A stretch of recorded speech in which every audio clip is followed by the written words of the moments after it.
Masuk jung. Prong. Hello guys, assalamualaikum warahmatullahi wabarakatuh guys. Okey, hari ni kita duduk di Lato. Ngesok guys. Dah. Lato di ngesok. Kita panggil Lato tak apa dah. Ada dah kat Getok tu. Ini panah-panah kita main di sungai. Okay, lagi video dia guys. Okey guys, kalau saya nak tahu dulu saya duduk lah ni. Dulu memang dalam lah kawasan ni dalam. Saya boleh agak lah macam dulu. Hapuh lah kawasan ni hapuh. Oh, ada setengah hutan di tepi kat situ ah. Oh. Jadi dia kawasan sungai ni kan seumur banjir sini.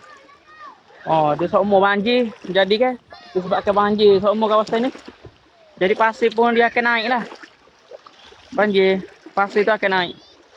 Jadi budak-budak pun comel untuk kita nak mandi sini. Tak. Memang comel lah. Dengar keadaan air dia tengok. Air dia pun jenis molek. Tu. Dah.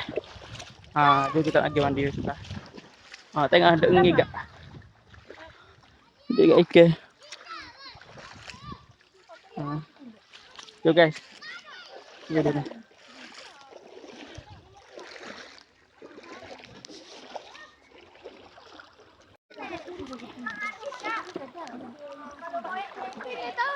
Air memang terbaik kau guys sini. Lokasi dia gapo dah panggil ni? Lato gapo dah? Lato Chong dah. Dia panggil Lato Chong. Kalau saya awak nak main air sungai, panah-panah ni boleh lah. Mari di Lato Chong guys. Dah, memang terbaik guys. Okey, mana tengok video ni jangan lupa like, follow and comment. Dah, jumpa pula. Kita tengok suasana sungai ni.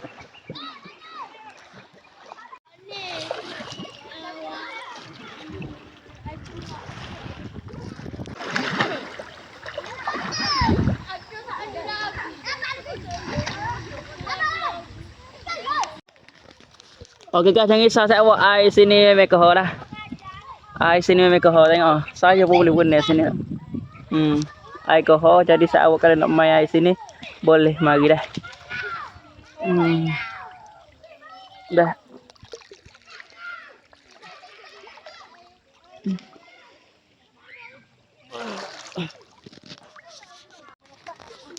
Okay guys.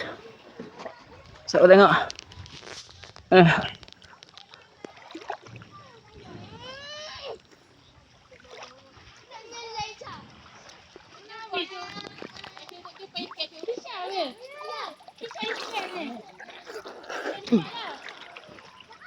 Terbaik guys.